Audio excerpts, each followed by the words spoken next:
সালাম কাকা। কি করেন? ধানে আটি বানতাছি কাকা। ও কি ধান এগুলা?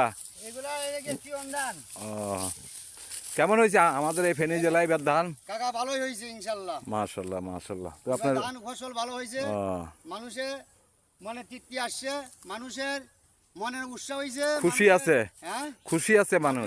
সবাই খুশি আছে, মা বোন যা আছে সকলে খুশি।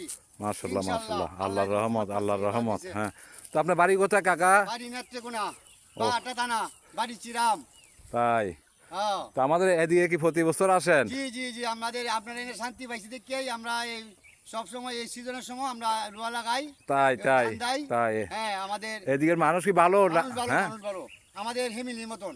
সত্য ভালো মানুষ। হ্যাঁ, আমাদের যাক মানুষ- যাক আমাদের যাক, খাওয়া খুশি না দানা মাশাল্লাহ খুবই ভালো। মাশাল্লাহ। কথাবার্তা খুবই ভালো এদিকের মানুষ, যাক, এই ফেনী জেলার ফেনী জেলার মানুষ। আচ্ছা আচ্ছা। নওয়াবপুর, ওই দক্ষিণ মজিপুর, বড়বাজার। বুরবাজার, আচ্ছা, এগুলা যাক যাক। সবাই ভালো। ও, তা আপনাদের এই যে একদিনের এখন স্যালারি কত পরের? আমি 700 টাকা করে বেতন। 700। 700 তিন বেলা খাই, তিন অক্ত খাওয়া। 3 অক্ত খাওয়া। ও, তো ভালো থাকে না? হ্যাঁ, ভালো, আচ্ছা, খুদা হাফেজ। আসসালামু আলাইকুম।